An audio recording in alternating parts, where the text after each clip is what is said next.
and welcome to PFF Fantasy Football Podcast, Week 13 AFC Team Previews Edition. I'm your host, Ian Hartitz, and joining me on this lovely Wednesday afternoon, PFF's finest host of the Unexpected Points Podcast, Kevin Cole. Kevin, happy Week 13, man. We are freaking, 2 more weeks basically away from the start of the fantasy playoffs for most people. What a time to be alive. What's going on, man? Yeah. For most people, although some people, I've heard rumors, I've never actually seen one out in the wild, that there are fantasy football leagues that begin on week 14 and there are buys in week 14. No, wait, how many teams are on buys? Let's see. 6. There's 6 in week 14. Teams. Holy Lord. So yeah, I don't know what's going on there. I don't know if this is part of a 32 team league that people have going on that they feel necessity. Maybe they need to build buys into their own playoff format, which, can be useful if you have a 16 team league or something like that. But still, I feel sorry for those people. I mean, Dwayne McFarland and I, we did 8 of the FFPC entries, and we were lucky enough to get 6 of those squads in the playoffs. But the way they do it is weeks 13 and 14 are playoffs between your league, and then the winner from the league then advances to, this mass bigger tournament in weeks 15 through 17. So, yeah, not exactly ideal. A lot of these squads with DeAndre Hopkins would have been a lot cooler if he could be out there when the playoffs are there. But you know what? Everyone has to follow the same rules, and accordingly, we will just watch the film and try to get better. One other thing on early playoffs. Speaking of early playoffs, I got a note in my inbox today about Scott Fishbold, the offseason expert/fan experience, where there's like 1 billion teams as part of this thing here. I'm not even really paying attention to what's going on there, but we're already past 1 week of the playoffs in that format. There are 1,300 teams still alive. So I looked on there. My team ranked, I think it was 99th or 98th. So props to me. Although I have to say, I did also look up Ian Hartitz, and didn't see anything there, bud.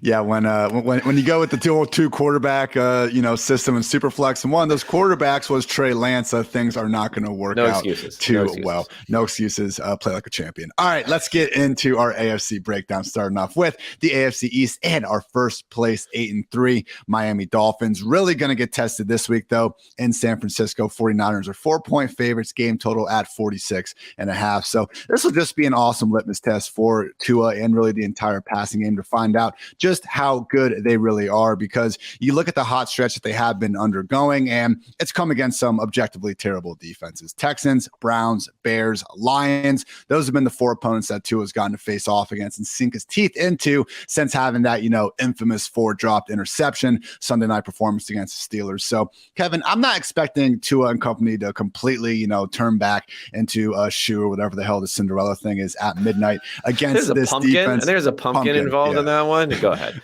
I don't think they turn back into a shoe. Okay, good call by you there. That said, how do you think we're going to see this passing game perform here? Because the 49ers do play a lot of zone, which Tua has really been able to dissect far better than man. And even if Tua is average, we've seen that Tyreek and Jalen Waddle are far more than average. And okay, let me quickly fix that. I'm not trying to say Tua is an average quarterback here. If the 49ers' great defense, Nick Bosa and company, are able to make him a bit more average than he's been, what do you think is the ceiling for this offense? Because, again, just the fact that the game total is only at 46.5. The 49ers are favored by 4. I get the feeling that Vegas is balking a little bit about this, what's been really a juggernaut passing offense over the past month of action out of Miami. Yeah. I mean, we're talking about going from one extreme to another. We're going from a game where Tua had 1 yard away from 300 passing yards, which hurt in some of my bonus leagues where I have Tua on 300 passing yards, doing it basically through 2 quarters. I mean, he was in there a little bit after that. So he's going to go from that to what arguably could be playing like the best defense in the NFL right now. We have 4 straight weeks. The 49ers have given up 0 points in the second half. They pitched a shutout with the help of some fumble luck against the New Orleans Saints last week. So yeah, all these things make sense as far as how it's down. The key here, and this is always being able to parse whether we're talking about small sample size versus impact, is Teron Armstead now being out for the Miami Dolphins. What you did see after he went out, and again, we don't know, it's a small sample, but still, Tua took 4 sacks in this game and was under a lot more pressure after Armstead went out, and they basically pulled him after getting a number of scary hits, quite honestly, during that portion, the late second quarter into the early third quarter of the ball game. So that's what we're going to have to look for on this one. So I think it makes sense to say the ceiling is much, much lower for this offense here, but I think they'll get a couple of scores and you'll get some passing, and you have that narrow passing offense, which means you're still firing up Waddle and Tyreek Hill, of course, wherever you have them. Offense is built to get the ball out of Tua's hands quickly. And honestly, that's been, in my opinion, the most impressive part about him this season. If you look at it on the year, tied for third in average time to release, just 2.5 seconds, but he still has the fourth highest average target depth at 9.7. I mean, that's some Tom Brady level shit. I mean, looking at last year, I mean, just getting the ball out of your hands that quick to avoid the sacks while still having the downfield mentality. No surprise that Tua, when getting the ball out in under 2 seconds, leads the league in yards per attempt, average target depth, and accordingly PFF passing grade. So awesome matchup here. You said it, Tyreek, Waddle, we're starting them no matter what. I mean, first and fifth, I believe, in the league in receiving yards. Absolutely great seasons from both of them. What about Jeff Wilson? We did have him get a little bit banged up last week, return to the game. I guess the bigger concern would be the return of Raheem Mostert combined with a matchup against the league's second best defense in PPR points per game allowed to running backs. I have right now Jeff Wilson as my RB19, low-end RB2 alongside guys like Zeke, Singletary, Pacheco. Too high or too low? No, I think that's fair. I mean, I think he is the lead back, but you talk about a 1A, 1B type of situation. Although it seems like maybe just because he is a little bit heftier than Raheem Mostert, you can lean on him maybe a little bit heavier. Obviously, if you're talking about a hot hand type of philosophy, he was extremely hot a couple of weeks ago, and now riding that out here with the confidence of Mike McDaniel. So I think he's the 1A to the 1B and a 1A type of running back in a tough matchup. I don't think you can go higher than that. We'll have to really just continue to check throughout the week what the injury reports are saying, because maybe you could go a little bit lower. Next up, we have the second place for now, 8-3 Buffalo Bills facing the Patriots on Thursday Night Football. Bills favored by 4 points, game total resting at a fairly low 43.5 points. I checked the weather. It's fine. We're not going to be dealing with 50-mile-per-hour wind gusts again. And if you take that away, Kevin, I mean, the Belichick days of dominating a young Josh Allen, really forcing him to do a lot of turnovers, they've been over for these past 2 seasons, really their past 4 matchups, excluding that win game, which, to be fair, even in that game, I mean, Josh Allen didn't throw an interception, still was out there chucking the rock. It was why a couple weeks ago when the Bills were facing potentially the bad weather in that, snowstorm, we still thought they might try to throw the ball because of their performance in that Patriots game. So going back week 16 in 2020, Allen had 320 yards, 4 touchdowns, and no picks against this defense. In week 16 last season, 314 yards, 3 touchdowns. In the AFC divisional round, 308 yards and 5 touchdowns. So maybe Bill Belichick just thinks Devin Singletary is the number one option on this offense. Kevin has got to take him away. I don't know. Very few teams out there have shown any ability to stop or even slow down this Buffalo Bills offense. Do you think Bill and what has still been an awfully good Patriots defense this year can do anything to limit Josh Allen or Stephon Diggs? Because to this point, we really haven't seen a defense do it for the better part of the last 3 years. Yeah, I mean, there's some possibility. We saw Allen struggle a bit. How much of that was elbow related or not against the Browns a couple of weeks ago. I was, maybe a little egg on my face here, partially by saying, hey, let's keep an eye on Josh Allen. He only had 4 carries for 26 yards last week. This is dropping the floor on his performances now without that rushing ability. Everything else happened. And then, boom, he just shoves it straight in my face. And it goes for 11 carries for 79 yards and a tutty. Did not seem to have any problem running the ball. Was back fantasy quarterback number 1 last week. So if there was any doubt, and there's kind of nothing to talk about with Josh Allen, so maybe I was inventing a talking point here of saying, do we have something to worry about? It's all systems go for Josh Allen. Only other note, because look, Josh, Stephon Diggs, we're firing these guys up no matter what. If you have a close start-sit question with Gabriel Davis and you want to take the other guy, I think that's reasonable. But it comes back to Devin Singletary being the guy where we're kind of wondering what to do with every week. After the Bills went out of their way to trade for Nyheim Hines, it did seem like we were going to maybe get more of a committee look. But so far, that hasn't happened. I mean, Devin Singletary has had a snap rate north of 70% in 6 straight games, touch counts of 21, 15, 12, 14, 20, and 15 in those those matchups. So last year, I mean, he had 94 total yards and 2 touchdowns in that divisional round win over the Patriots. Had a solid enough game in week 16 as well. So Patriots are the league's top ranked defense in PPR points per game allowed to running backs. But Devin Singletary, Kevin, even if, this sort of snap rate would go a lot further in other offenses that don't have, such a jackhammer near the goal line like Josh Allen, we're still talking about 15 plus touches more weeks than not in the league's second ranked scoring offense. I have Singletary RB22 at the top of a tier with guys like Pacheco, Jamal Williams, Miles Sanders, Cordero Patterson. Should we be more worried about this matchup than I am? No, I don't think we should be more worried. But again, his thing that maybe doesn't come into the rankings as much is the lack of ceiling with Josh Allen there and taking the goal line carries and not being a check down sort of guy. I'm really interested in the receivers for this matchup. I'm not sure which way the wind is blowing, but we're talking about, I was doing my showdown analysis today, and quite often you'll see the different roster numbers for whether it's in the captain or the flex spots, very, very, very widely based upon what's happened just in the last week. So I'm never extremely confident in Gabe Davis, but 5 targets, 4 catches, 38 yards last week versus Isaiah McKenzie with 6 catches for 96 yards and a touchdown. I have a feeling that maybe McKenzie is going to soak up a decent amount of interest this week, which will leave Gabe Davis open. And if you're playing in a tournament or something like that, this could be like one of the cheaper weeks you can get Gabe Davis, who hasn't had a complete explosion game for a number of weeks now. Mr. Boomer Bust. And when I said close start sit decisions, I mean, I have him ranked as my wide receiver 25. So don't be getting carried away benching him, for some. Right. It's all about format. There. I'm talking about like these tournament sorts of things where you can really take advantage of a sentiment drop. Keep an eye on it. I'm not sure, but I think a lot of us saw it on Thanksgiving. Isaiah McKenzie doing well. Maybe his ownership will get a little bit too much of a bump this week. As a wise man once said, first or last when you're playing DFS tournaments. All right, we have the third place, still 7-4 New York Jets this week. They're in Minnesota. Vikings favored by 3. Game total at 44.5. Kevin, Mike White, future of the NFL, the next Tom Brady. What are we doing?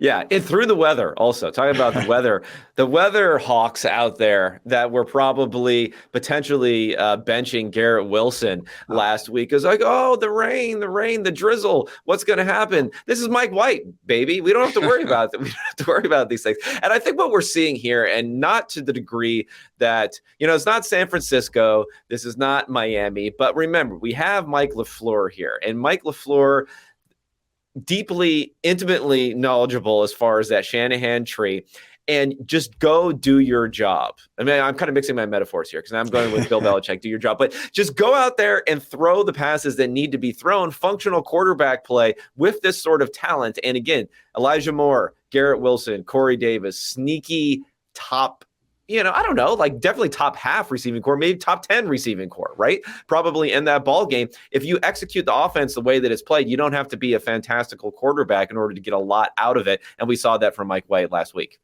Some caveats. They were playing the Bears, who we've seen have a lot of offenses have success against them. The second long touchdown to Garrett Wilson, if you watch that play, unfortunately, Eddie Jackson suffered his season-ending injury in the middle of the play. It was a little dicey. It's like one of those plays that ends up a turnover probably like 25% of the time.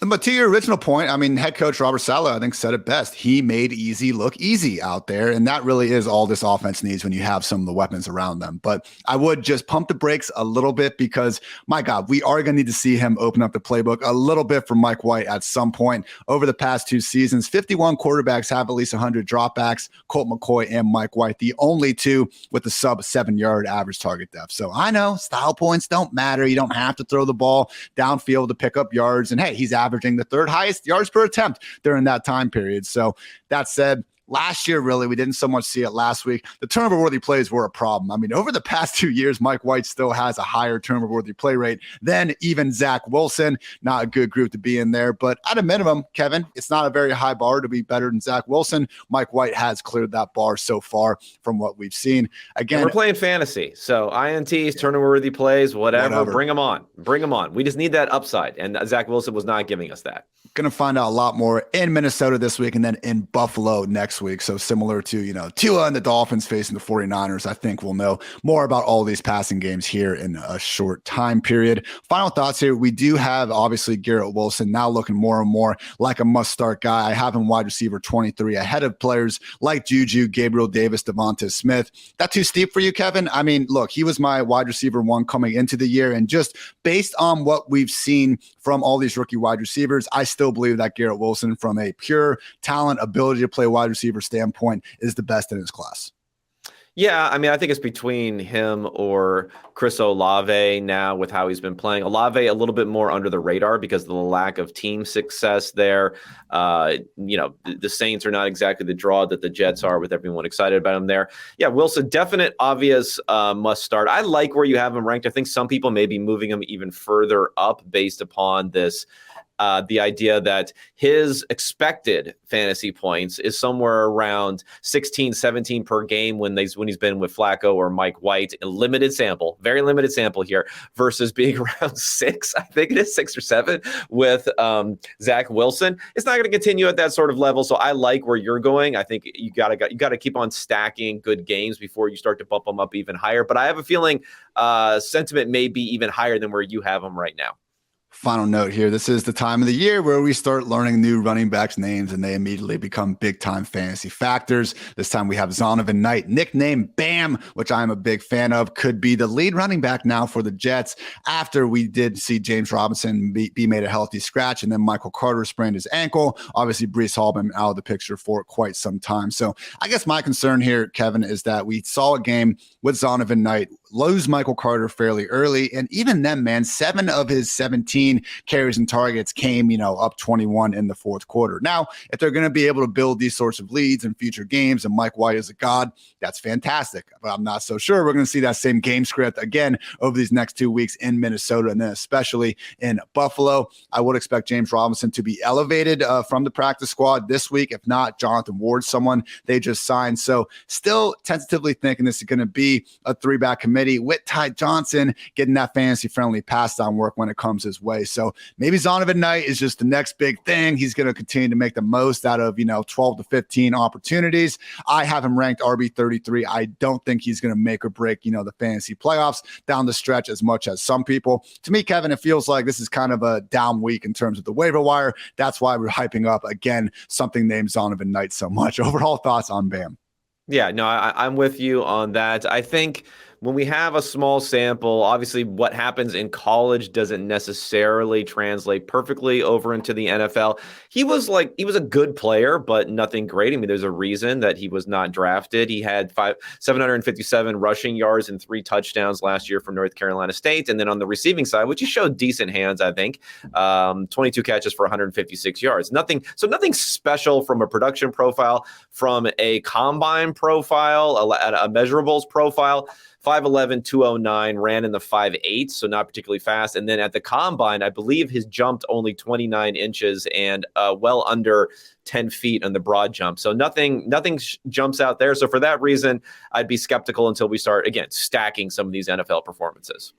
Last place, but still 6-5 New England Patriots again on the Thursday night football game, home versus the Bills, where they're a 4-point dogs, game total at 43.5. So look, Ramondre Stevenson, if Damian Harris isn't ruled out, he's not expected to play with that thigh injury. So even if Damian Harris was playing, Stevenson has reached that must start, got to start no matter what category. 6 unexpected PPR points per game this season, mostly because of that sweet receiving role. 8.4 PPR points per game from purely receiving production. That's the 6th most among any running back in the league this year. So if you drafted Stevenson round 8, round 9, where he was going, you are absolutely loving that. And I will continue to hold my big fat L on being wrong with him and bring up my ridiculous Ty Montgomery story another time. So with all that aside, Kevin, it comes down to this passing game of Mac Jones, who, hey, if you were still awake after, engulfing all that food on Thanksgiving last Thursday night, you saw him put forward his best and most productive game of the season. I mean, this was the first game all year. He had multiple passing touchdowns, 382 passing yards. I mean, this was the first time since week 3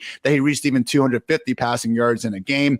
That said, it was kind of wonky seeing Nelson Agholor leading all the wide receivers in targets. I mean, Jacoby Myers, Devontae Parker, only making the most out of 4 pass game opportunities. And let's face it, this didn't go well last year. We did have, I'm throwing out the 50-mile-per-hour wind gust matchup. Even in the other 2 games, though, combined 377 yards, 2 touchdowns, and 4 interceptions for Mac Jones against the Bills. So still a very good offense. And again, the big issue here is I don't think Nelson Agholor all of a sudden controls this wide receiver room. I'm still ranking Jacoby Myers the highest, but clearly Mac Jones is willing to get the ball to Stevenson, to the other wide receivers, and even Hunter Henry, who I still don't know how that wasn't ruled a touchdown last week. So basically, do you think last week was a sign of better things to come for Mac Jones, or a boom that's probably going to be, followed by more busts that we've been growing more used to seeing? Yeah, I don't know about that. I think it's just important from a fantasy perspective that even if you're getting 382 passing yards and 2 touchdowns out of Mac Jones, that you didn't have anyone pop that much in the receiving core. And that could be one of the issues here. You had, 4 for 80 for Devontae Parker. Hunter Henry does get 63 in a touchdown. So you'll take that. You'll take the 65 in a touchdown for Nelson Agholor. But again, it's still touchdown dependent to really have a good fantasy week. You mentioned Jacoby Myers. Well, there was a shoulder injury early in that game, maybe a re-aggravation later. I don't know where he stands on this depth chart, though, necessarily, because, Agholor, Bourne, Parker, you have a bunch of guys here. You even have Tyquan Thornton mixing in for 13 routes. Jacoby Myers, though, only 16 routes of 42 routes run for the team in that game. So maybe something to take advantage of, but I'm sure everyone's banged up this time of year, and he may step up to being one of the top 3 in the rotation going forward if that shoulder's feeling good. Again, we are recording this on Wednesday at 2:40 p.m., so haven't had the final injury designations come out. Knowing the Patriots, I'm sure Jacoby is going to be questionable after practicing a limited. Well, Damien Harris, I think we can say he's probably not playing this week. He hasn't been practicing, but otherwise, we do see the Patriots always have these practice reports where it's just limited, questionable, and it's half the team on there. So moving right along to the AFC North, we have the first place 7-4 Baltimore Ravens home against the struggling Broncos this week. Ravens are favored by 7 points. Game total at 38.5. Lamar versus Russell Wilson with a game total at 38.5. Wish that didn't happen, but here we are. And yes, we've seen a ton of struggles in Denver, obviously, but Baltimore really has been there as well, Kevin. They're winning, but we haven't seen this offense really take flight since week 3. Honestly, I mean, it's been a struggle for Lamar Jackson and his passing game. More weeks than not, I do think you could put more of the blame on Lamar's shoulders. As someone that you can always read my Sheesh article, Fantasy Fallouts, every single Tuesday. You better watch out. If he's watching this podcast, he may tweet at you some vulgarities, knowing how Lamar Jackson likes to do. Is that still up? That tweet's not still up, is it? Okay, but I did find it was up for like 24 hours. Go ahead. There's that Make a Quote or whatever Twitter account that does it. And so I quickly found one of those, and then I tweeted out the actual image of it. So chestnut checkers on the old We haven't heard much about that since then. I was surprised. Maybe people love Lamar, so maybe we're letting him slide a little bit on his commentary on this fan's dietary preferences. Oh, yeah. I mean, it was, if you want to call him like a dick for saying that, then that's fine. But some people trying to say that this was like somehow like a, homophobic thing to say, like, all right, chill the hell out from that point. But regardless of Lamar Jackson's social media practices here, we are now looking at a situation where in weeks 4 through 12, 8 total touchdowns. In weeks 1 through 3, he had 12. So yeah, losing Rashad Bateman has been a part of that, but they had not 1, not 2, 3 touchdowns dropped last week. Andrews had a bunny from the 1-yard line. Demarcus Robinson was diving from 12 yards out, but it hits you in the chest. You should catch the football. And Josh Oliver, the throw was a little high, but my goodness, linebacker was there. He had to get some loft on it. So we had that go on. And there was a Lamar miss to a Demarcus Robinson on what could have been a 50-yard touchdown on the second play of the game. Regardless of who you want to put the blame on, this passing game just has not been clicking. And last week, sadly, was like one of the better performances we've seen seen, thanks in large part to that bomb to Deshaun Jackson, who I just love seeing still make plays in the year 2022. But last week, first time since week 2 that this team had more than even 225 passing yards. I guess the question is, Kevin, how much of the pass game struggles not having that same success we saw early in the season and back to 2019 is on Lamar, and how much is it the fact that Demarcus Robinson, Devin Duvernay are the top 2 wide receivers he's throwing to? I mean, I thought Lamar was really good in this game. Yeah. You mentioned the drops, and I would say the Mark Andrews drop at the end was like 100% on Andrews, but they ended up scoring on that drive anyway. The other ones, yeah, I mean, they're drops. It's always tough to say, nothing's 100% of the time it should be caught by a wide receiver, but he did have those other drops in this game. I don't think 279 yards and a touchdown in this game is that bad. Mark Andrews is back. He had to make some really big throws, though, and you mentioned the late throw to Deshaun Jackson, which would have kept that passing total quite a bit lower if it didn't end up happening. But then again, 16 attempts here for 96 yards. Did not get the rushing touchdown. That will probably happen more often than not when he has that sort of attempt. So I think the underlying numbers were positive for him with Mark Andrews being back in the fold. And if anything, I'm higher on him with his best passing grade of the season in this game to say, yeah, he's maybe not the QB1. He's not in that sort of contention, but he's a guy that I think can get into that top 3 mix for the rest of the season. He did finish as the QB8. First time he finished better than 10th since week 3. So at least even with some of these passing struggles, I mean, nothing has changed with him as a rusher, continuing to give us that fantasy-friendly floor on the ground. He almost rushed for a touchdown last week. I mean, just a major sheesh quince. I always struggle to say that word because it's not a real word, but I'm going to continue to try anyway. But yeah, before that Andrews drop, and they actually ruled it a touchdown originally, then said he was down at the 1-yard line, and then Gus Bus had to come in and vulture the touchdown. So quickly on that backfield, J.K. Dobbins did get his practice window activated. He underwent arthroscopic knee surgery during his time off, so hopefully things will be feeling better for that. I am not a doctor by any stretch, but it was pretty clear that Dobbins, and he admitted this, and Harbaugh admitted this, wasn't his true self before being put back on the injured reserve. That said, Kevin, Ravens running backs collectively this season, just 28th in carries, 32nd in targets. Same issues we've talked about all season long with guys from the Eagles, guys from the Bills. There's nothing wrong with these running backs, but when you have an offense with the highly mobile dual threat quarterback, you just don't see the same fantasy friendly usage as you might elsewhere. So if Dobbins is back, what are you expecting from this backfield? Because they have been willing to continue to keep 3 running backs involved. Now, Gus Edwards last week and throughout the season has gotten a little bit more benefit of the doubt. I'm just concerned that when Dobbins is back, we see him and Edwards almost cancel each other out and just be these 10 to 12 carry guys that we're never going to feel good about starting in fantasy. Your thoughts? Yeah, no, I agree there. I mean, I think there's an outside chance perhaps that Gus is able to come back in and take over that backfield. They love him a lot there. They did give him, a fairly modest contract extension, but for a UDFA, not bad at all. So maybe you got some hope there. If you need a running back down the stretch, he's available. Perhaps if you can throw some fab at him, it might not be the worst place to go as we're getting into the late weeks here. But yeah, I wouldn't assume anything too much here. But I think we also need to discuss briefly, this is very related to pod content that we've had on here before, your commentary on Justin Tucker single-handedly or single-footedly losing the game here, which I appreciated that. And first of all, is it just me or was it slightly disappointing / embarrassing? Like that was short. Like that was way short. Okay. That kick was way short. We need more from you, Tucker, if you want to be out here, doing big celebrations and having people pound their chest about how great you are. So I'll give you that number 2. And then number 2, I almost feel like you're taking over my catchphrase now because you're getting the Ninja gets it responses to this, which Ninja does. Ninja knew about it. I'm sure Ninja knew that Tucker was a little bit fraudulent and should not have been put on this pedestal the entire time. But now you're a catchphrase magnet, basically. Whoa.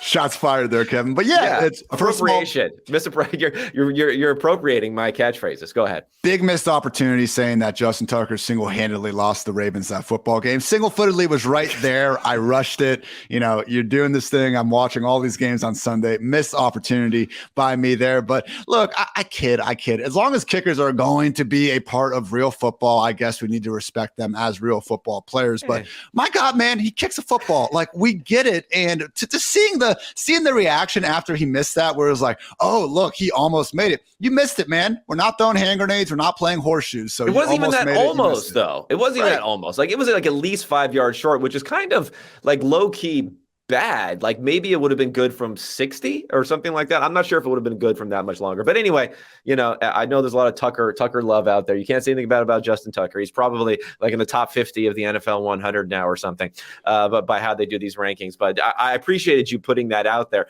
and also giving the opportunity for the listeners to get in with some catchphrases. Well, wasn't he like mocking Russell Wilson on the plane or something? Like, dude, know your place. Okay. You can be a really cool kicker. You're still a kicker. I think this is partially Pat McAfee's fault for having special teamers be cool now, because he's a punter and he has, one of the thriving media empire. So I'm going to put some blame on him for this. Moving right along, our second place Cincinnati Bengals 7-4, big game this week, and Cincy facing the Chiefs. Chiefs are 2-point road favorites. Game total 52.5. Should be a lot of fireworks in that one. Jamar Chase did confirm today that he is expecting to be back out there. Seemingly, I would hope close to 100%. It seems like they've taken their time with this hip injury. He came back last week and was able to practice in a limited fashion. Didn't rush him along, hoping to get the usual Jamar Chase out there. And because of that, he belongs in each and every starting lineup out there. One cool note, because I just saw last week, Higgins had that nice touchdown down the sideline. And just from watching Joe Burrow over the years, I feel like when he throws that deep ball down the sideline, like no one is better at it. And I just wanted to pull the PFF numbers to see if I was right. And he's actually the second highest graded quarterback this season in terms of throwing the ball 20 plus yards downfield and within 10 yards of the sideline. Kevin, can you guess the only quarterback better than Burrow at those throws this season? Down the sideline. Those deep moon balls. There's a little hint. Jalen Hurts.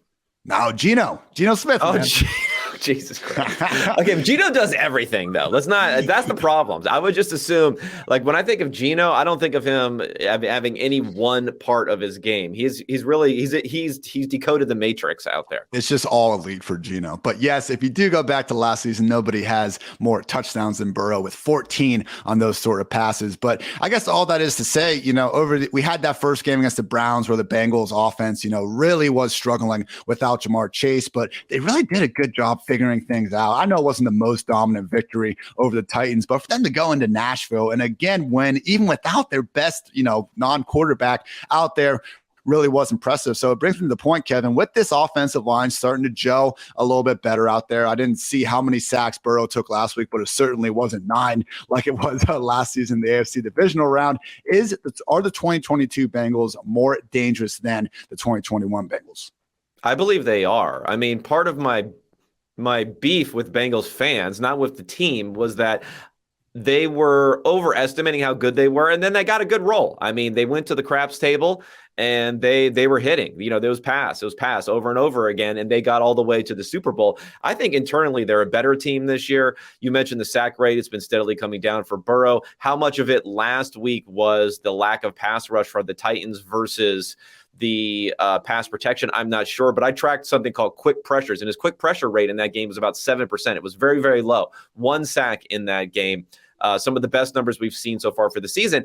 And I think when it comes to, the offense, do we have to say, like, what would T. Higgins be if Jamar Chase was not on this team? We're talking about back-to-back weeks of top 6 wide receiver play. And if you stack top 6 wide receiver weeks, guess what? You'll be like wide receiver 1 or wide receiver 2 at the end of the season if you have that sort of consistency. So this Bengals team, that 2020 and 2021 drafts, if you talk about nailing Burrow, Higgins, and Jamar Chase in there, just an amazing collection of talent that they have there. And you got Joe Mixon, you got whatever from the past too. But those 3 guys nailing that, I just feel like it's such an awesome offensive core. And then you just build around them. Pretty straightforward. And fantasy, all those great names you just said, you are starting them no matter what. Are they the third best team in the AFC now? Yeah. Ooh, them versus Miami is a tough one. Yeah, I know Miami's probably the team that people are putting in there. Baltimore would have been considered the team, but I think they fell off a little bit last week. Yeah. I think they are, but we'll see with Miami. Very close, definitely in that conversation, if not leading it. But yes, only other point I'd make, because again, Burrow, Higgins, Chase, you're starting them even if there's a fire everywhere. A little bit disappointing that Tyler Boyd couldn't produce more without Chase in the picture. So he's just kind of more so in that wide receiver 4 conversation these days. But really didn't see too much of a difference between Joe Mixon and Samaje Perine out there. Mixon is expecting to be back this week per ESPN's Adam Schefter, and he is starting off the week with a practice. So expecting him to clear the concussion protocol by Sunday. But Perine last week, man, 80% snaps, 17 carries, and 6 targets against a tough Titans run defense that we've seen have a lot of success really ever since, getting flamed by Saquon Barkley in week 1. So I just think it goes to show where when you have guys like Perine, who let's say he's 90% of Joe Mixon, to be honest, the numbers say he's been a little bit better than Joe Mixon just on a per touch basis this season. But even if he's 90%, if you have the same workload, which he did out here, again, 80% of the snaps, we're going to have an awfully good fantasy asset. So Samaje Perine, I get it. We got 6 buys coming up next week. You can't always keep these handcuffed running backs on the bench when you want to. But if you see this dude get cut because someone now has Mixon back, this is his ceiling when he's just one injury away from getting there. And that came in a game with a healthy Chris Evans, who he's not even playing ahead. Travion Williams at this point. Hate to see that. One quick thing. I'm just gonna give a little point. This is probably too far back in time here, but remember in the Super Bowl when everyone freaked out because Samaje Perine got the 3rd and 1 carry and Joe Mixon did not get in, then subsequently they can't convert the 4th down and they lose the Super Bowl. I remember thinking, all else being equal, you probably should give it to Mixon, but let's face it, doesn't really matter that it was Perine versus Mixon on that play. It's probably like 4 out of 100 times maybe Mixon can convert it where Perine couldn't. It's gonna be more about the blocking and everything else, and he's proving that here. You guys can see the exact metrics in my weekly running back article. But yeah, Perine has slight edges in rushing. Mixon has slight edges in receiving. Biggest difference, though, is in that pass blocking ability. And that is something that I did see. I might have been ESPN's Ben Baby. He's always doing fantastic stuff with the Bengals. But you do look in that Super Bowl specifically, and there's an example of Mixon, not really using the proper blocking form and not really being the pass protector that they want. I just tend to think that the pass pro ability, like you need it when you have to have it. Because it's just, even you dig into guys like Zeke and you just don't see them have more than 5 or 6 pass pro snaps. Because I think a lot of times when those extra blitzes don't come, they're told to go out there and run a route regardless. So you aren't just blocking nobody. We hate the pass protection in fantasy because it keeps our rookies who we love, our new toys, off of the field way too much. But yeah, there's probably something to it. Coaches, they may know something about football. I'll give it to them. Just a little bit. All right, our 3rd place Cleveland Browns sitting at 4-7. No longer the Jacoby Brissett show because Deshaun Watson's suspension officially over. And just because we happen to live in a simulation, he is facing the Texans in Houston this week. Browns are 7-point favorites, game total at 47. So he's back. It's been a freaking minute since we've seen Deshaun Watson out there playing football. How confident are you, Kevin? And can we even just be at all confident, I should say, that we're going to see the same guy that was, again, a consensus top 5 fantasy and at least top 10 real life quarterback in his entire career from 2017 to 2020? I mean, I'm more confident than most people probably are on here. I know he had a handful of poor preseason snaps, which are probably being overplayed more than anything else. He had the offseason. I'm sure he's been doing training going forward on that. And yeah, you mentioned from a fantasy perspective, he was a top 5 guy for sure, although some others, have really emerged since then, like Josh Allen in particular since then. And he's probably still in that mix, I think.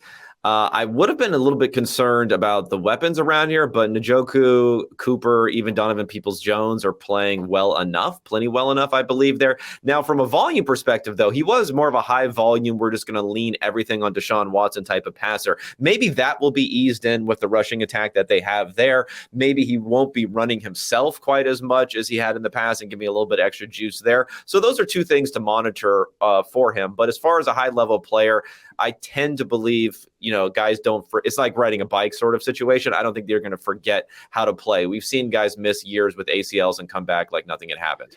And he has some room to fall off, and he's still going to be one of the better fantasy quarterbacks out there. Literally, NFL history, every quarterback ever, only Patrick Mahomes is averaging more fantasy points per game. So Josh Allen, Jalen Hurts, Kyler, there are a bunch of guys that have been, probably didn't even throw Kyler in that group, apologies, but there have been some other guys, stepping up big time over the past few years since Watson has been under center last. But yes, at a minimum, should be a fairly big upgrade over Jacoby Brissett, because it'd be a fairly big upgrade over almost any quarterback out there. So I do want to give Jacoby some credit. I was so wrong on him being a downgrade from Baker Mayfield last season. Still not exceptional, but guess what? Jacoby Brissett, man, he seems like a guy vying for that 2023 Colts starting job, Kevin. But I kid. The Colts have already had the Jacoby experience, and it didn't go so hot. No. If you remember what happened that year. I mean, I love him. I think he's a great locker room guy, this and that. Anyone saying that he somehow deserves a starting job in the NFL needs to slow down. We have plenty of, if this was the only season that we had seen from him, I give that to you, but we have enough evidence going backwards. And I guess, I'd be remiss as far as Deshaun Watson is concerned, everything else, but we're going to see what's going to happen with obviously the controversy around him. I mean, I talked about this ad nauseum kind of on the Unexpected Points podcast in the offseason. There's going to be a booth. There's going to be not a booth, but luxury box rented out by the attorney of the accusers. They'll be there. There's going to be just everyone out there. Watch what you're doing, what you're saying. Keep in mind everything that's happening here, because obviously there's a lot of evidence, and even in the NFL's own investigation found credible evidence that he committed some of these acts here, whether they come to a criminal penalty or not. Let's keep all that in mind when we're talking about, our top 5 quarterback takes and all that sort of stuff.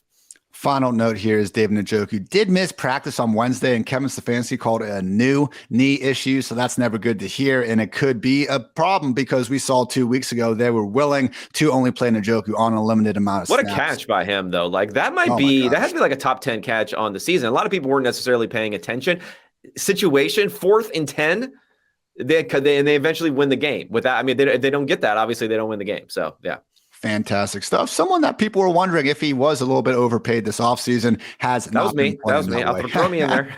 I'll take that. I was just trying to say, Kevin, but thanks for calling that out. All right. Finally, last place, Pittsburgh Steelers, still sitting there at 4-7. Just don't have that tiebreaker this week. They're in Atlanta. It is a pick'em, game total resting at 42. So we've had some drops. Last week, Deontay Johnson dropped a touchdown from 2 yards out. League high at 94 targets now without a score. 2 weeks before, at the end of the game, George Pickens got loose down the sideline. Pickett did throw a perfect pass. So I'm trying to add some context to be nice, because Kevin, otherwise, this has been anyone's idea of a terrible quarterback this season. Now, I talked about his schedule coming out and how tough that was for him, at length on this podcast, but adding it all up at this point, we've had 7 starts, 8 extended appearances. He's 26th among 38 quarterbacks in PFF passing grade, 37th in passer rating, 37th in yards per attempt, tied for 19th in adjusted completion rate. So he's been terrible. Guess what? A lot of quarterbacks are terrible as a rookie, and they get a lot better. I'm not trying to write the dude's entire career off, but I am wondering, in a legit boom spot against the league's 3rd worst defense and PPR points per game allowed to wide receivers, how confident are you in George Pickens and Deontay Johnson, Kevin? Because even with this offense, no more Claypool. We've been able to condense things there. We know Pickens and Deontay Johnson, at least from past years, we know how good these guys are. I have Pickens at wide receiver 29, Deontay at wide receiver 34, and I'm still not going to be all that confident firing them up. I do want to move Pickens maybe a couple spots ahead now that I'm looking at.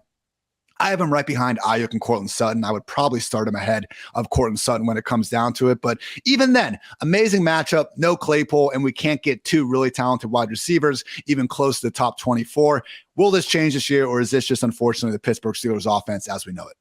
I think it is just the offense. I mean, this was his best game of the season from a grading perspective. At 83.4 passing grade, he had been into the 60s even before that. The troubling thing is here, they have a good game, and he's only throwing 28 passes, and he's only averaging 6.2 yards attempt. So it's not like he's getting a ton of juice without their top 2 running backs. Yeah. He's not like he's getting a ton of juice there from an efficiency perspective, no passing touchdowns. And if we even go to the games where he has given you 40 plus attempts, He's never been over 6 yards per attempt in those games, and he's only got 2 touchdowns in those 3 games. So, without juice, without yards per attempt, without yards, guess what? Yards and touchdowns are important in fantasy football. And now he's shown you through a different type of game state, a game state where they win, where things are going relatively well. He's also not producing. So he can't produce with the high volume play from behind, needing to scrape for every yard type of situation. And he didn't produce, at least in this one instance, of a good offensive overall game where they were playing well and leading, at least in this one. So yeah, not good.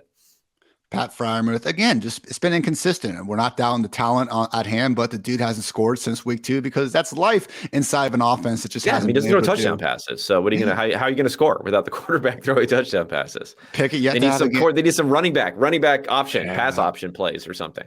Yet to have multiple touchdowns in a game. I get it.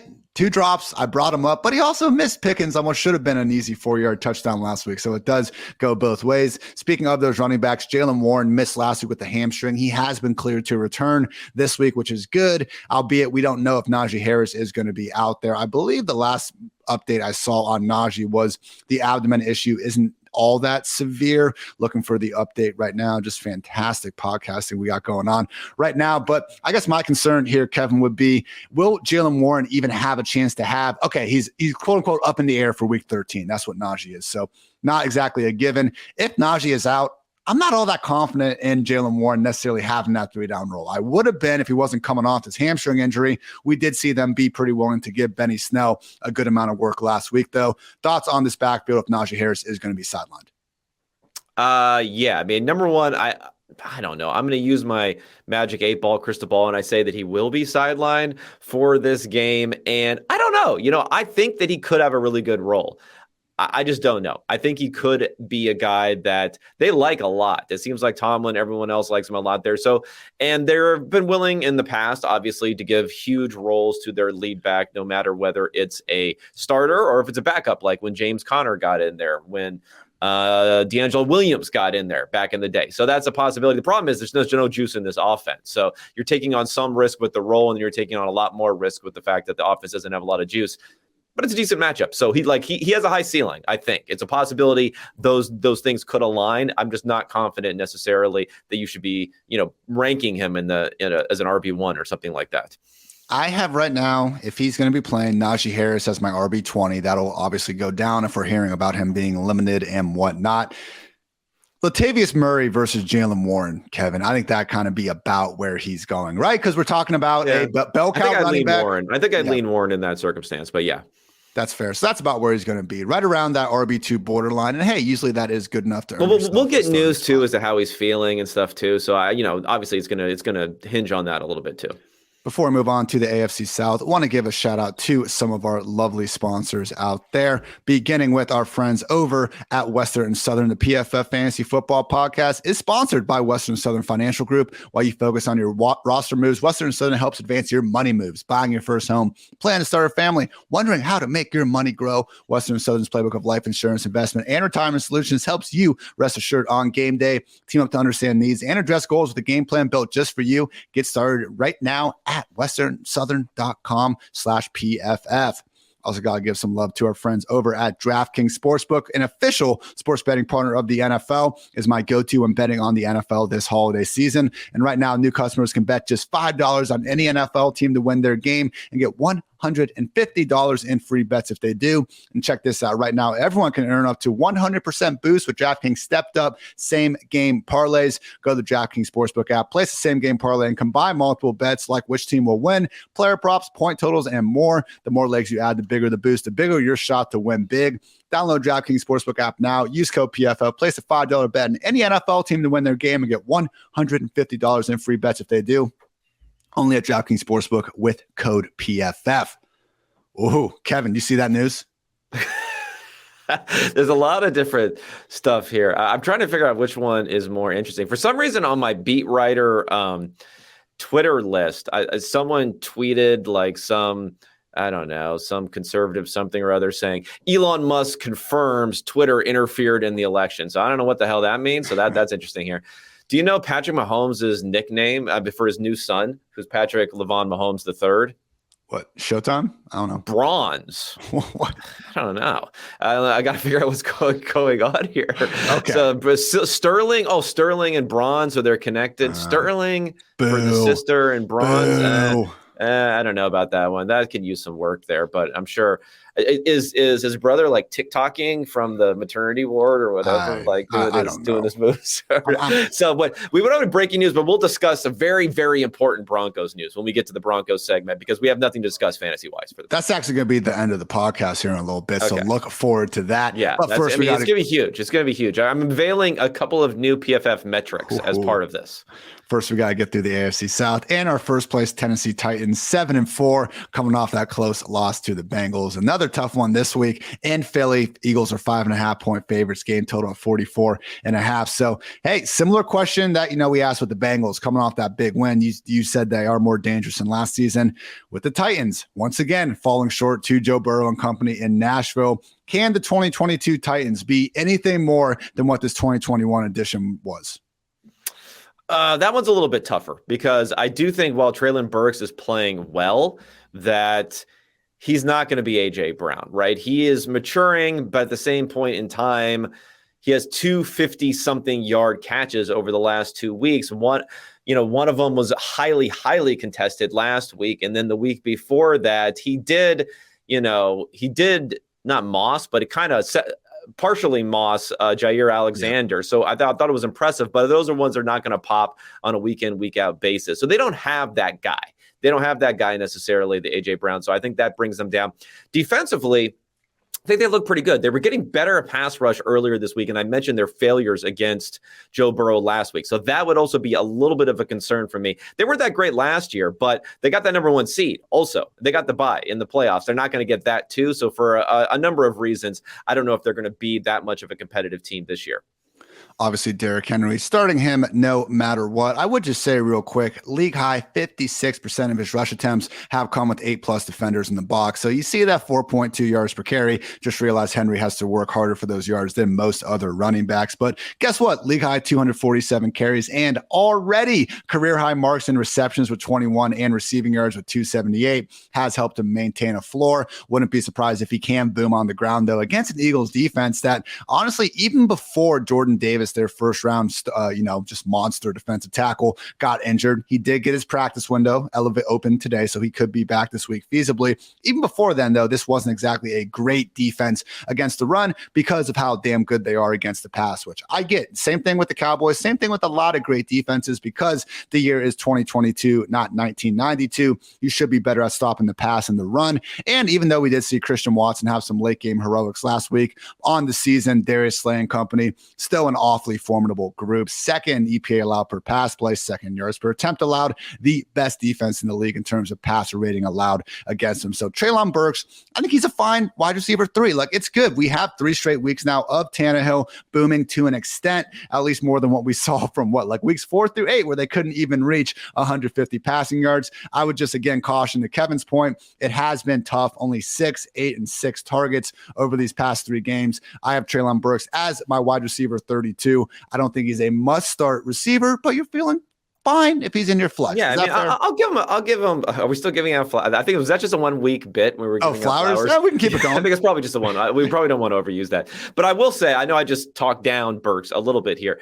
He since coming back from injury, he is running 80% of the routes, 80+% of the routes. He's getting about 20% of the targets. The problem is the overall volume in the offense that he's not getting. So he has 2.44 yards per route run since coming back, which is an outstanding number. It's like a Jamar Chase, Justin Jefferson rookie year type of number, just not the volume, unfortunately. And seeing him make those contested catches, especially the one you mentioned last week, like super contested. I mean, just that hands. He looks like he belongs, right? He looks like sometimes these big receivers, they don't, they get out there and they're like, oh, this guy's not nearly as big as I thought he was. He looks like he belongs. And his usage at Arkansas, people were wondering if he was maybe more of a gadgety guy. Like, no, he looks like an alpha number 1 receiver. We'll see if one day he can get tough to press him. He's good against press. 100%.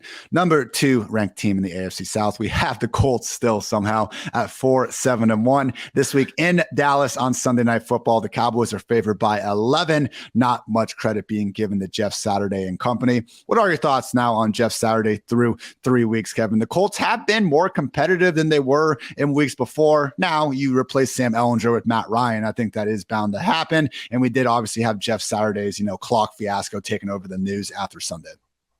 Yeah, what I would say, and this is when it comes maybe to a lesser degree to the Steve Wilks situation in Carolina. So what happens is you have these waves that a team goes through as far as how well they play versus how talented they are, and whether it's luck, whether it's, they have a bad week, tip passes, drops, everything else. It goes up and down, up and down. Now, when coaches get replaced, you're very unlikely to be at the top of one of these waves. You're going to be at the bottom. So naturally, the team is going to more likely than not be better. It's why we quite often see rookie coaches win coach of the year, but we don't know anything about them other than we say, oh, wow, this team really bounced back this season versus what they did the season before. So I think there's a lot of that effect with Saturday. I'm just glad they didn't pull out. If they would have pulled out the Eagles victory and then this victory here, it would have been all over. It would have been all over for Jeff Saturday talk and what he's doing and what he's bringing to this offense. I think he's fine.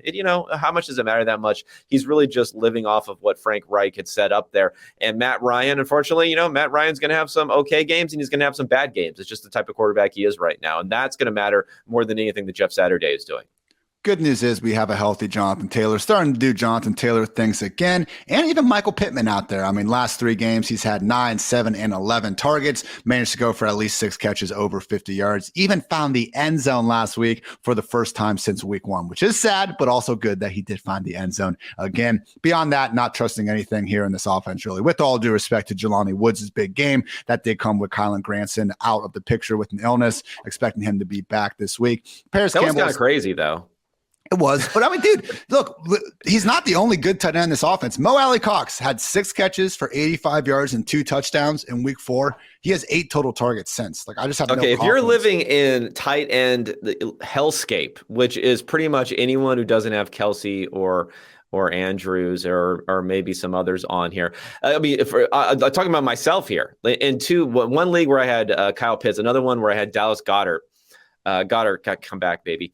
I picked up Trey McBride. It's just been horrible, absolutely horrible in those leagues. What are we doing here? Is he someone you could even throw a dart at? Because let's face it, this is nothing better than dart throwing going on here at the tight end position outside of the top options. No, I don't think so. Again, this came out of nowhere. It came pretty clearly because the tight end was out that we're expecting to be back. And only the freaking Broncos are implied to score fewer points than the Cowboys this week. We sure as hell aren't expecting them to catch 8 passes a week. I feel like we're throwing a dart and hoping for a touchdown. This is one of the worst offenses in the league to be doing that with.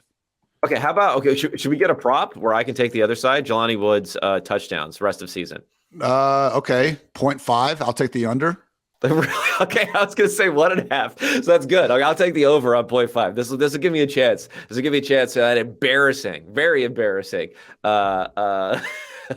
prop that we had going last time. I was waiting for you to bring it up, man. We'll talk more about that in the NFC pod. But hey, I do want to be the first one to say this. We need to get Darnell Washington, Georgia's freaking 6'9" monster tight end who wears number 0. I need him on the Colts with Mo Alley-Cox and Jelani Woods. If the Colts don't do anything other than just collect monster alien tight ends for the next decade, I'll be happy with that. 3rd place Jaguars sitting there 4-7 in Detroit this week. That could be a pretty fun game. Jaguars are 1.5 point road favorites. Game total at 51.5. Love seeing those start with a 5. So Trevor Lawrence breakout performance. We've been wondering exactly what was going to go on with him, Kevin, giving him credit for having some good games because he really did in week 9 and week 10. He didn't have the sexy game-winning drive. And look, some of those throws he made down the stretch and really throughout that game were fantastic. He did probably make a few more just turnover-worthy plays and some mistakes in week 12 relative to week 9 and week 10. So either way, though, this is now 3 really good games where he's been been a top 8 highest graded PFF passer. Now, in weeks 2 and 3, he also had back-to-back top 8 games, and then he went ahead and he had 5 straight games where he couldn't even finish inside the top 16. So how confident are you? And I think I asked you this last week, but guess what? We now have another data point under our belt. How confident are you that Trevor Lawrence can keep playing like the top 10 quarterback that he's now has been over the past month? I mean, only Joe Burrow higher PFF passing grade than Trevor Lawrence over the last month of action. You know what? I'm always going to be a little bit too contrarian. So you have to know yourself, know thyself, as part of fantasy football analysis. So with everyone going crazy, losing their minds, like everyone who had Trevor Lawrence as the greatest prospect, since Johnny Unitas to come into the league, saw this performance and just went crazy about how great it was. He was good. He made some really good passes down the stretch. He had the red zone effect, where he's been getting the bad side of the red zone effect because he had the good side of the red zone effect here, where everyone saw those last couple of drives and the throws he was making, especially the 4th down conversion and then the final touchdown and 2-point conversion. But, he did have 3 turnover-worthy plays in this game. And if you look at the plays he made, 3rd and 8, it was a little bit of a almost what would have been considered an arm punt, but it was an arm punt. It was shocking that it wasn't caught. He got blindsided on a sack that was about 6.5, 7 seconds into the play. And he fumbled the ball. And then he had another one where he had this weird thing. I don't know if it was an incompletion or a fumble, but again, held the ball way too long, almost made a catastrophic mistake. So that's the problem with him. He still is teetering on the edge of catastrophic mistakenness while he makes the big play. So in my opinion, my opinion of him has not changed that fundamentally from a few weeks ago, where he was a top 10 EPA per play type of guy. I know his grading has gone up. He's been a little bit more solid, but I don't think he's like, I'm confident in him now. This is a breakout. Now he's going to be playing like, 2018 Patrick Mahomes, second year, the rest of the season. But I'm high on the Jaguars. I'm high on the Jaguars because I think he's good. I'm just saying he's like a top half quarterback. I'm not confident in him as being a top 10 guy. And at least from a fantasy perspective, we're seeing some of those counting numbers come along with those big plays. Zay Jones, Josh Norris was like...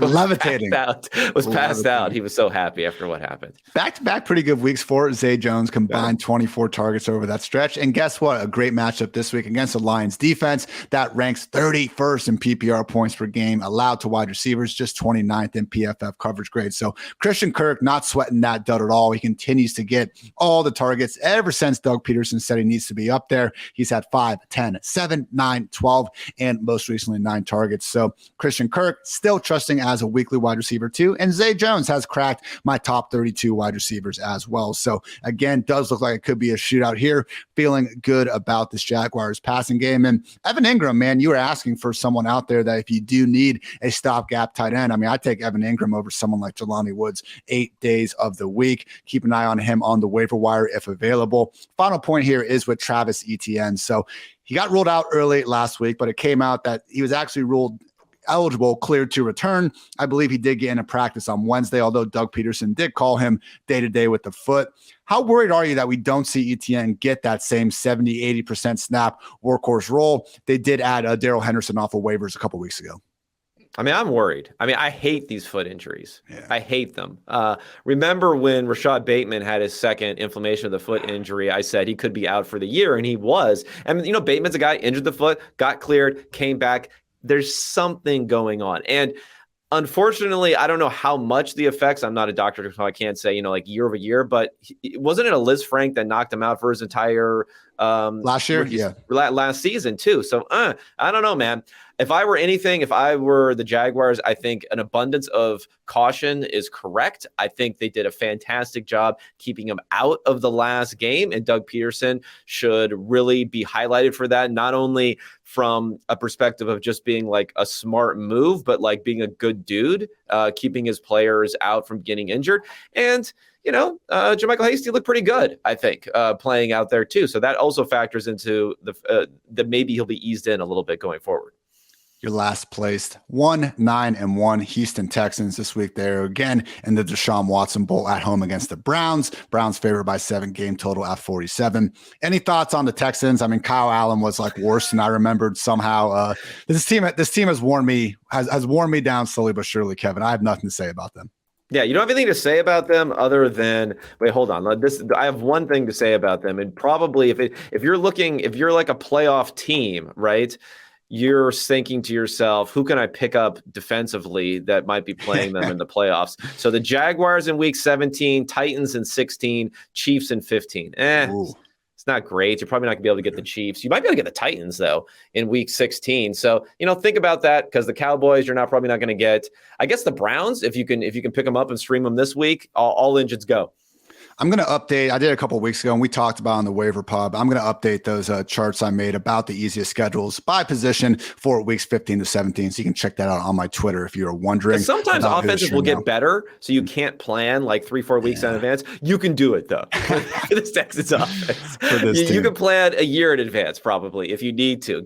Have your streamers ready for week 1, 2023 against this Houston Texans offense.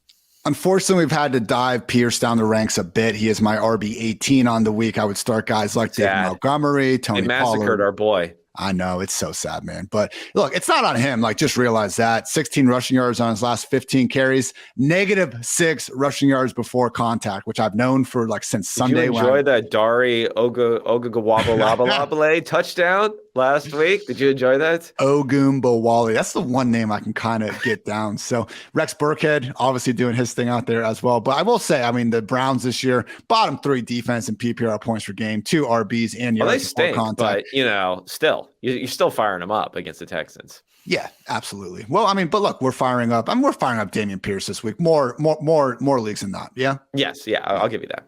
All right. Finally, AFC West, our first place Kansas City Chiefs sitting at 9-2 again in Cincy this week, favored by 2 points. Was Mahomes ever a dog this year? Were they?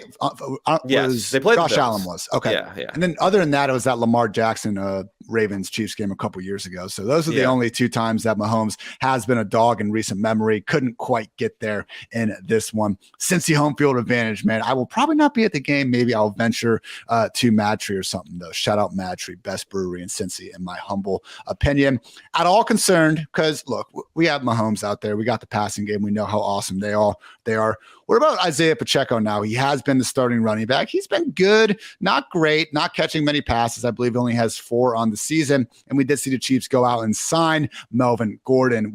Now, seemingly that could be to replace Ronald Jones, who got his first action of the season. But hey, this has been an offense where Damian Williams, Jerick McKinnon, weird running backs have been signed late in the season and proceeded to go on and lead the way down the stretch. How confident are you in Isaiah Pacheco continuing to lead the way for his Chiefs offense through the fantasy playoffs? Because again, I mentioned those charts that I did make and tell everyone about. If you want to talk about good fantasy schedules in the playoffs, man, we got the Texans, the Seahawks, and then a Broncos team that might have killed Russell Wilson by the time we get to week 17 at this point. So could be really productive for Pacheco down the stretch if he can hold on to this job. Okay, I don't know what I was going to give it a number rating. So I'll say I'm a 7 out of 10, which may be more confident than most people. Whatever people are confident, whatever like the general consensus confidentness is, I'm going to go 1 higher on this because I think they like him. I think they've given him to the ball enough. And I think in this one, it was maybe in some ways you could say he could be overhyped after having in a pretty cake matchup, 22 carries, getting the touchdown despite not having great efficiency on the ground, getting a catch in this one. If anything, I think this could have been a much, much, much bigger game for him for the fact that the Chiefs surprisingly struggled on 3rd downs in this game, converting 3rd downs, keeping drives going. He could have had 25 carries. He could have had closer to 30 carries if they kept on going and sustaining some of these drives here. They could have had an additional 1 or 2 touchdowns, the way that they were playing offensively outside of the problems that they were having on 3rd down. So for that reason, I'm actually a bit higher on him. Again, Patrick Mahomes last week on 3rd down, where normally he's unstoppable, 3 for 8 for 22 yards. So they were not good on 3rd down. Normally he converts a few more of those. And that each time you convert, you get opportunities on 1st and 2nd down to then get carries to someone like Pacheco.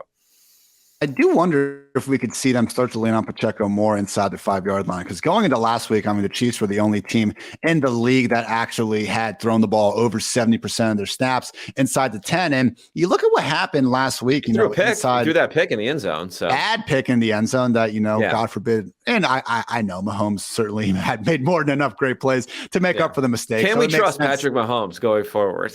Next. Right. That's why we're not going to get on him and, Josh Allen the same type of way. But we had that. We also had him, unfortunately, he threw a touchdown to Noah Gray, but because he held the ball so long on an RPO, an eligible man downfield, then he missed Jerick McKinnon. He missed Jody Fortson on potential scores. And when you add it up at the end, Pacheco ended up having 5 carries inside the 5-yard line last week. One of them went for a touchdown. And I know some of the other ones came at the end of the game, up 16, just trying to get out of there. But man, weeks 1 through 11, the dude only had 2 carries inside the 5-yard line. So I'm not saying he's going to get 5 every week from here on out, but at a minimum, that should show you that Pacheco is that guy in the number 1 ranked scoring offense. And, again, not going to be 5 every single week moving forward. I do think in his next 10-game stretch, he'll have a hell of a lot more than 2. So feeling good about that.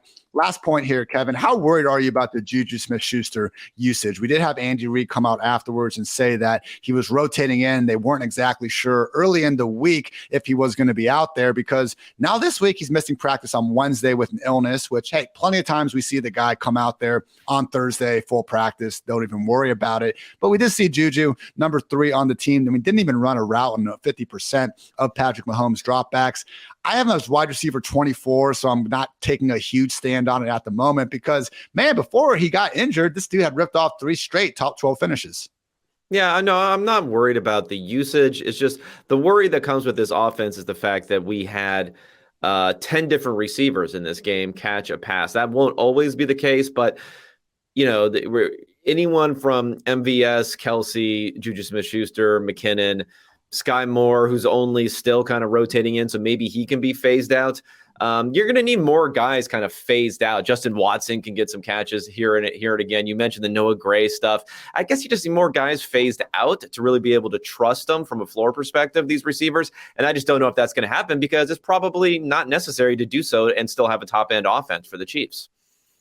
Am feeling good about this matchup specifically, though. I know the Bengals have pretty good overall team pass defense metrics, but I talked about kind of how I thought they have gotten lucky. I know it's week 13, but you look at the quarterbacks they've been able to face this year. I'm just not overly convinced, especially without Chidobe Awuzie in there, and he's obviously been out for quite some time, that this really is an elite pass defense, and specifically against wide receivers aligned out of the slot, bottom 7 group, and passer rating, yards per attempt, and explosive pass play rate alike.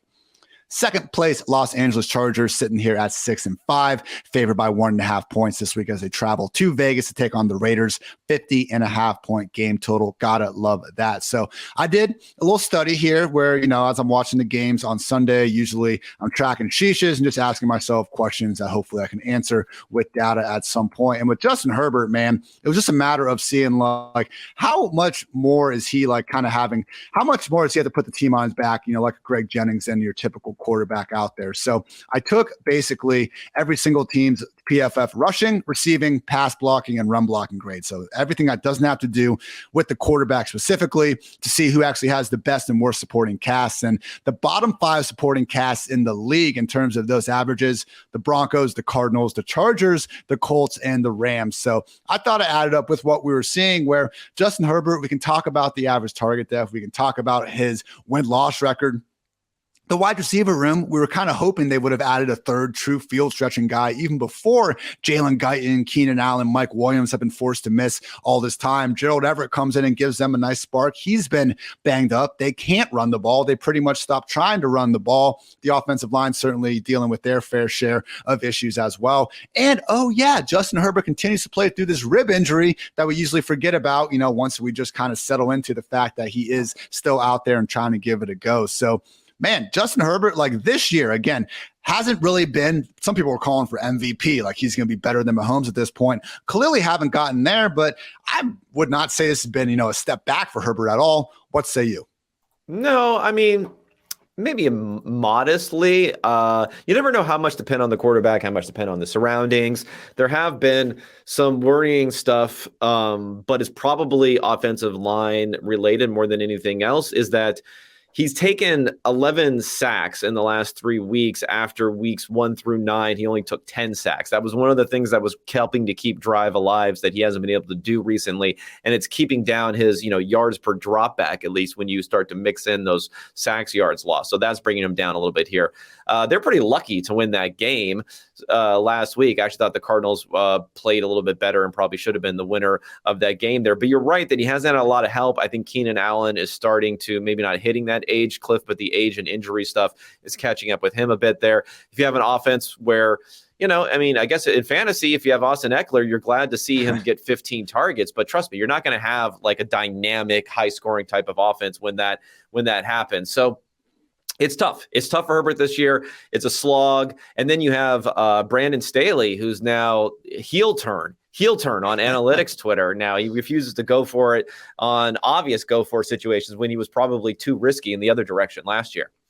On the season, Tyreek Hill, Stephon Diggs, Justin Jefferson, and Austin Eckler, only 4 players with at least 80 receptions. Yeah, the dude's basically a wide receiver playing running back, and it's pretty damn great in fantasy football, which rewards, of course, 1 full point per reception, 0 per carry, unless you're in a really messed up league, and shame on you if you are in a points per carry league. My freaking goodness. Final point here is ever since Keenan Allen has been back, obviously Mike Williams tried to return, quickly got injured. So we have Eckler leading the way with 17 targets over the past 2 weeks. Then Keenan Allen with 15, Josh Palmer with 15, and DeAndre Carter with 12 coming off the good performance. So look, I think Eckler and Keenan, who's a top 20 receiver for me, need to be in the majority of lineups. And this is a potential shootout here against the Raiders. Do you have a feel on Palmer versus Carter, Kevin? Are they just both just fine enough flexes? And we're probably talking about them a little too much as it is. I mean, I'd still lean Palmer, I guess, just from draft capital, more of a prototype guy who could gather up targets in this sort of offense. Finally, moving on to the Raiders. Just talked about this matchup again, home versus the Chargers, where the Raiders are 1.5 point dogs. Josh Jacobs coming off one of the best performances, not just of the season, of any running back that we've seen really in quite some time, if not forever. That said, he is dealing with his calf injury that, he got ruled, obviously he got downgraded last week on Friday. So it seemed to be an issue that was newfound going into last week's game. And then in that fourth quarter, he got ruled questionable to return. And then by the time you looked up to see if he was out there, he's taking it 80 plus yards to the house to seal the game. So maybe he should injure his other calf and he could get 600 yards this week. About to say, there's another joke about that. PFF Brad actually noted that JJ Watt leads the NFL in pressures since week 7, and JJ found it and was like, yeah, I should get my heart shocked more often, it sounds like. So gotta love these guys playing through the pain, having fun with it. But look, Josh Jacobs, obviously, if he's out there, you're starting him without a second thought. If we do lose Josh Jacobs, though, this is a Chargers defense that, my goodness, to say the run defense has been bad this year is putting it mildly. The numbers actually shocked me looking at it. And yeah, a lot of it has had to do with Joey Bosa getting injured. But since Bosa got hurt, rushing yards allowed per game, 151, 131, 213, 98, 213, 201, 157, 163, and 181. They're clearing 100, if not 200 more weeks than not with ease against this defense. So if we aren't going to have Jacobs, I do give the edge towards Zamir White, but I tend to think this will start to look a little bit more like those muddled Patriots committees that I honestly thought we were going to see in this offense from the beginning. I would have a hard time getting Zamir White higher up than more of a, mid-tier RB3. What would you think about this offense with no Josh Jacobs? Yeah, I think it would be a role-specific split.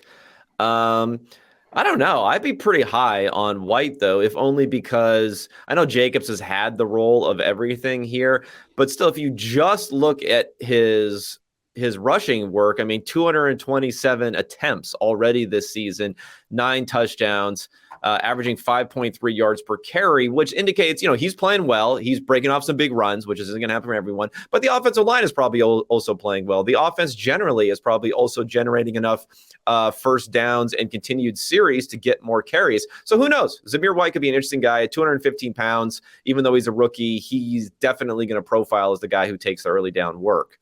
Would you play him over Brian Robinson?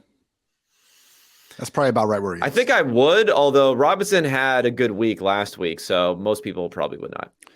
He's going to be right around that RB2 borderline. I mean, from RB23 to RB28, I have Pacheco, Jamal Williams, Miles Sanders, Cordero Patterson, Latavius Murray, and Brian Robinson. So that's about the group of guys that he will be squeezing in there. Obviously, loving Devontae Adams, even in this shadow matchup against Asante Samuel Jr., which he won in style back in week 1. Matt Collins and Foster Moreau are at least full-time guys if you are desperate on the waiver wire. Takes us to the main event, Kevin. Our 3-8 Denver Broncos in Baltimore this week. Ravens are favored by 7 points. Again, just a 38.5 point game total. So the big news here, the only thing to really talk about is the fact that only half of the team allegedly went to Russell Wilson's birthday party. I called out the Broncos Twitter account yesterday because, I mean, it took them until noon, 12:30, I think, to even wish Russ a happy birthday in the first place. Not saying my tweet had anything to do with it. Also not saying that it didn't have anything to do with it out there, Kevin. So thoughts on what this means, man? We got the defense yelling at Russ, not even going to his birthday party. How are we adjusting the ranks here? Yeah, I don't know. This is a hard one here. And what happened was we had the PFF Research and Development Group go into the numbers here. There's not a huge sample when it comes to this, but we went to calculate our new stat. We have a new stat here. It's called the BPAOE, which is the birthday party attendance over expectation for this particular game. A lot of different factors come into this, though, because let's face it, if you have too many people show up to the birthday, one of the common problems is you don't have the bathroom capacity to deal with all these people. But we well know by now that Russell Wilson has not 1, not 2, not 3, not 4, not 5, not 6, but 12 bathrooms in this house. So there is ample bathroom there, which boosts the expectation well above 50%. And then when you also bring in a new metric, there's a new metric that I put together personally on this, which is, Sierra is doing this party. It's the big mansion. It's everything else is going on here. Another input into the model is the IGPOE, which is the Instagram post engagement opportunity, which is through the roof for a party like this, which would also boost your attendance here. So we should have been seeing somewhere in the neighborhood of 75%. So we're 25% under expectation for this party. Not looking good for Russell Wilson. One of the best running bits of the football season goes out to our former employee with us, Kent Wyrach. I can never say his last name right. I'm sorry, Kent, but follow him on Twitter at Kent, WEYRAUCH. He's got, hey, I'm not a big R guy, Kevin. I shit on R every now and then because why take 4 hours to do something? Why take 4 minutes to do something in Excel when you can take 4 hours? There's no grind. There's no grit. There's no grit for sure. Exactly. But Kent has a fantastic, it's his pinned tweet. It's literally does Russ have as many passing touchdowns as bathrooms in his house? And it's just a straight line of toilets with Russ's passing touchdowns, still not able to get up there. And the pace isn't looking good, man. Only on pace to throw 13 touchdowns this year. He's never finished below 20. So yeah, it's been horrendous. 32nd in points per game, 30th in EPA per play, dead last in touchdown drive percentage as well. So yeah, Cortland Sutton, no Judy, no Hamler. Tim Patrick's been out since the summer. He's had 3 straight wide receiver 3 weeks. He dropped a touchdown last week. Hey, if you're into having a wide receiver 3 on a terrible offense, okay, not a must-start option. The only thing to talk about is what to make of Latavius Murray getting a true workhorse role. We did see Mike Boone get his practice window activated. We're not sure if he's going to be out there. The problem is, man, again, we talked about this last week. Latavius Murray is terrible at the one thing we'd expect him to be good at, picking up yards after contact. He is the single worst running back in the league in that. I hate when people penalize players for making big plays. So I'm going to give Latavius credit for that 51-yard run. It wasn't straight through the line. It wasn't JaMychal Hasty or James Robinson-esque, some of those early season Jaguars runs. He had to make the safety miss in the hole, and they ran for an extra 40 yards. That said, I'm not necessarily thinking in this offense we're going to see that many more explosive runs because we haven't seen those all season long. With that said, Kevin, if you were getting 80% snaps and 15-plus touches in the NFL, we'd at least have to talk about it. So Latavius Murray, my RB27 on the week. That is giving him a big drop off compared to his usage, which is more so like someone, say Dave Montgomery, who I have ranked 10 spots higher. Am I being a Broncos hater, and should I be paying more attention to Murray's pretty elite usage? No, I don't think you're being a hater. Again, we're talking about a ranking perspective here versus maybe a range of outcomes type of perspective. Whenever you're getting that sort of usage, there is at least some chance. Now, it's not a high chance. It's not something that's probable, but there's always some chance that you just hit something where Russell Wilson maybe motivated by the lack of attendance at his birthday party. I'm not sure what can happen, can go forward and they could actually score some points. And if they score some points, then you got ceiling outcomes that he can access that a lot of running backs can't. We'll give them our official sleeper bounce back players of the week. As Kevin said, if this isn't going to motivate Russ, I mean, what will at this point? And maybe the problem is he might be dead. Is that sleeper? Yeah. It's like a coma player of the week. Go ahead. Sorry. Speaking of our lovely sleeper league, I didn't notice, Kevin, your team name, which is pretty fantastic over there in our PFF league. I am Free Duke Johnson because, Free Duke Johnson. Of course, Kevin is leading the habitual line steppers, but be careful, Kevin. I lost, though. I finally lost. What can you say? Well, I finally realized our waivers were on Tuesday, not Wednesday, which come on, waiver wire Wednesday, alliteration. Michael Carter let me down. What are we doing here? But your boy got Deshaun Watson to help fill that Justin Fields hole. So sitting here at 5-7, don't let me get hot. Dangerous team in the playoffs, just like Ryan Day said about our fallen Ohio State Buckeyes. Hey, we'd be a dangerous team in that top four, Kevin, the Ohio State Buckeyes and the Fighting Free Duke Johnsons alike. Are you one of these insane Ohio State fans who thinks because Ryan Day is 0-2 against Michigan that he has to be replaced already? No, but maybe you can give up play calling duties to someone else. I mean, my God, it has been terrible. How many? I've just heard people say, if you can't beat Michigan, I'm like, it's been two opportunities. I mean, I understand who cares? Like you replace it with someone else and you get some good juju in there or something, I guess. But I just think it's funny. Fans, like college fans, probably more insane than NFL fans with a lot of this stuff. He's like 46-5. I think he's only lost to like top 5 ranked teams out there. So, but he can't beat them. He can't. We've been proven. Hey, I was pretty mature. 2 times. I had over 2. I had all the family over. They came down to Cincinnati for the Thanksgiving at the Hartitz's house. I had watching the game with my future mother and father-in-law there. So I was trying to be on my best behavior. That's quite an obligation, I have to say. Trying to be on my best behavior, with people who I actually care about what their opinion is of me. And I threw one empty beer. It was an empty beer can. I threw that off the wall. I might have let out some curse words, but that's not bad, man. One empty beer can off the wall. As long as it wasn't like a deflection into the future mother-in-law's head or some one of those sort of situations, I think you're okay. I think you're okay there. Dogs are doing their typical cowering and Saturday afternoon that they're used to at this point. But yeah, there's our sleeper ad of the day. So thanks, Sleeper. Always my favorite place to go play Redraft Dynasty alike. And yeah, please, Ryan Day, just figure it out at some point. That's all. Yeah. All right, guys, that's going to wrap up the AFC edition of this podcast. If you liked it, guess what? Kevin and I will be back in 5 minutes recording the NFC edition. Might be a little shorter because we have 2 buys. Might be longer. I don't really know. Either way, we'll have more good content on the way, as you do every week at pff.com, Kevin, as well as on the Unexpected Points podcast. Grinding, man, I have not been doing the primetime reviews. That's definitely something I'll look into doing more so next year, but you're always out there, Friday morning and Tuesday morning going through what just happened on those games. So kudos to you for keeping the grind going and let the people know what else you got going on from a content perspective. Yeah. The podcast 3 times a week. I also had an interview with ESPN Seth Walder, who is a analytics writer over there, talking about their new receiver metric that they have, which is pretty interesting, pretty high on Deontay Johnson of a lot of different people that What's they've the metric had there. They use the tracking data to come up with a wide receiver score. They score wide receivers based upon how open they are at the time of throw and at the time of catch. They give them a rating versus how often they're like their catch score, how often it's kind of like contested catch / not dropping the ball essentially. And then they have a yak score, which all, grinds up into a total score. So as far as open score is concerned, Deontay Johnson's like a top guy every year. This year, I think AJ Brown is number 1, and then Stephon Diggs is in that score. Tyler Lockett right near the top. So there's some interesting guys. And for instance, Jacoby Myers, who I know you love, he was identified very early as an open score type of guy there. So it's an interesting metric. Is it on all routes? All routes or just targets? All routes. They're looking at all the different routes there. So it's all hosted at 538. You can look in the per season basis and everything else. So we talked about not only how it works, but kind of potential applications for that on the midweek episode of the pod.